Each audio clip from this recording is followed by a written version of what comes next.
Olá pessoal, nesse vídeo eu vou falar um pouco sobre o reino de Deus na perspectiva de três fontes católicas, né? A primeira fonte, essa aqui, Catecismo da Igreja Católica, o que significa reino de Deus, né? Na expressão venha a nós o vosso reino, está lá no Pai Nosso, o que nós entendemos por isso, né?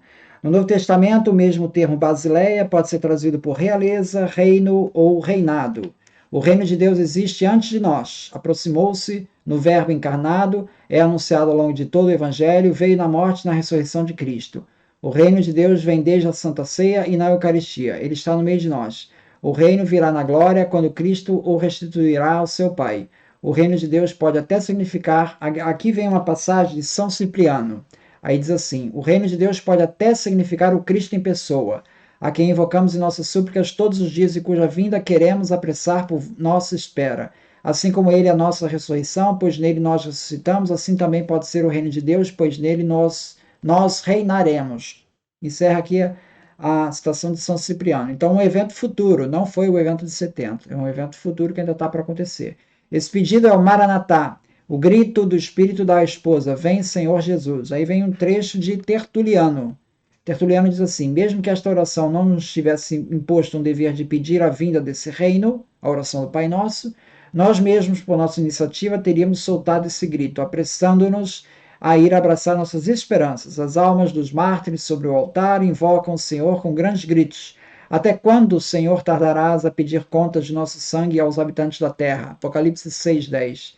Eles devem, com efeito, obter justiça no fim dos tempos. Senhor, apressa, portanto, a vinda do teu reinado. Encerra aqui o texto do Tertuliano. Então, um evento futuro, né? Na oração do Senhor, trata-se principalmente da vinda do final do reinado de Deus mediante o retorno de Cristo.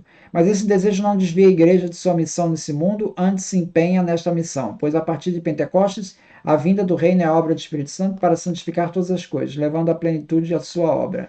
O reino de Deus é a justiça, a paz e a alegria do Espírito Santo. Os últimos tempos que estamos vivendo são os tempos da efusão do Espírito Santo. Trata-se, por conseguinte, de um combate decisivo entre a carne e o espírito. Aí vem o trecho de São Cirilo de Jerusalém, que diz assim: só um coração puro pode dizer com segurança: venha a nós o vosso reino. É preciso ter aprendido com Paulo para dizer, portanto, que o pecado não impere mais em nosso corpo mortal.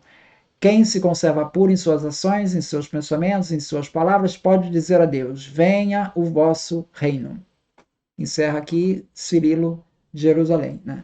Num trabalho de discernimento segundo o Espírito, devem os cristãos distinguir entre o crescimento do reino de Deus e o progresso da cultura e da sociedade em que estão empenhados.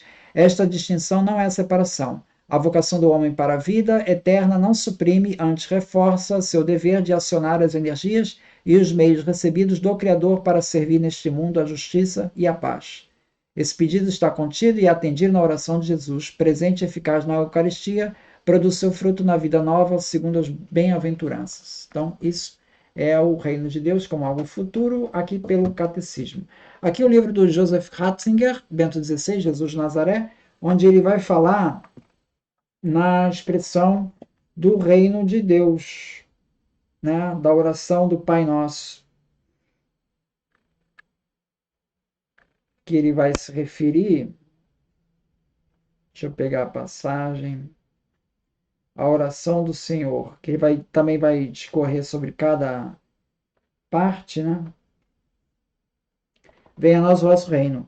No pedido sobre o reino de Deus, recordamos-nos todos do que antes refletimos sobre a expressão reino de Deus. Com esse pedido, reconhecemos, antes de mais nada, o primado de Deus. Onde ele não está, nada pode ser bom.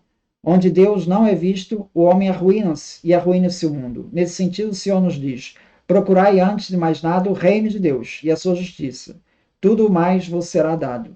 Com essa expressão é estabelecida uma ordem de prioridade para a ação humana, para a nossa atitude no cotidiano.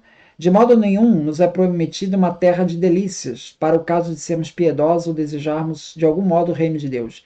Não é apresentado nenhum automatismo de um mundo a funcionar, como apresentaram as utopias de uma sociedade sem classe, no qual tudo andaria bem por si só, apenas porque não há nenhuma propriedade privada. Jesus não nos oferece receitas tão simples, mas ele estabelece uma decisiva prioridade. Reino de Deus quer dizer soberania de Deus. Isso significa aceita o critério da sua vontade. Essa vontade cria justiça, ao qual pertence que nós damos a Deus o seu direito e assim a medida para encontrar o direito entre os homens. Reinhold Schneider expressou isso de um modo penetrante. A vida deste reino é Cristo, que continua a viver nos seus. No coração que já não for alimentado pela força da vida de Cristo, termina o reino. No coração que for por ela tocado e transformado, ele começa. As raízes da árvore, que não pode ser destruída, procuram penetrar em semelhante coração. O reino é um só. Ele mantém-se apenas pelo Senhor, que é a sua vida, a sua força, o seu centro.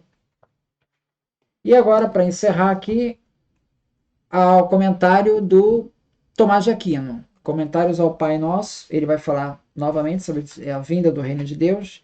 Ele diz assim: mas poderia alguém perguntar, se o reino de Deus sempre existiu, por que nós pedimos o seu advento? Respondo essa questão que essa questão pode entender-se de três modos. Por vezes, acontece que um reino tenha o direito sobre um território, todavia seu domínio não é proclamado enquanto a população do reino não se lhe sujeitar.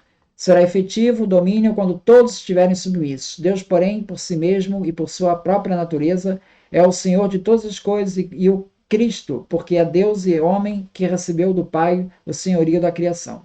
Conforme está escrito, no mais antigo dos dias, foi-lhe dado o poder, a honra e a realeza. Daniel 7,14. É preciso, portanto, que todas as coisas se lhe sejam submetidas, mas isso ainda não se realizou, e só se dará no final dos tempos, para que se cumpra a Escritura quando se diz: é necessário que ele reine até que tenha posto seus inimigos debaixo dos seus pés. 1 Coríntios 15, 25. É isso que pedimos no Pai Nosso, ao dizer: venha a nós o vosso reino. E isso fazemos por três motivos: para que os justos se convertam, os maus sejam punidos e a morte seja destruída. De dois modos pode-se dar a submissão a Cristo: espontaneamente ou contra a vontade. Pois sendo a vontade de Deus de tal modo eficaz, é preciso que completamente se cumpra. E porque é a vontade do Pai que todos reconheçam o senhorio de Cristo, de duas uma: ou a vontade de Deus é cumprida pela observância dos mandamentos, como os justos o fazem, ou Deus submeterá os desobedientes, punindo-os, o que se consumará no fim do mundo, quando ele puser os seus inimigos debaixo de seus pés. Salmo 109.1. Por esse motivo, aos santos será agradável a vinda do reino de Deus, isto é, que eles mesmos se submetam totalmente. Para os pecadores será malíssimo, pois isso implicará o padecimento das penas que lhe cabem, conforme diz o profeta Amós: ai de vós, ai dos que esperam o dia do Senhor, pois o que será de vós nesse dia? Amós 5,18. Além disso, a vinda do reino de Deus supõe a destruição da morte, porque sendo Cristo a vida, em seu reino não pode haver morte, e contraria a vida, conforme está escrito: o último inimigo a ser destruído é a morte. 1 Coríntios 15, 25. São esses os acontecimentos que se darão na ressurreição dos mortos, quando o nosso corpo mortal será transfigurado em corpo glorioso como o dele. Então, nesse sentido, nós temos três depoimentos aqui do Catecismo, do Joseph Ratzinger e do Tomás de Aquino, que mostram que o reino de Deus estava presente com Jesus aqui, quando esteve aqui, mas ainda virá, né? Ainda vai se cumprir nessa volta. E ali haverá um julgamento dos vivos e dos mortos, né?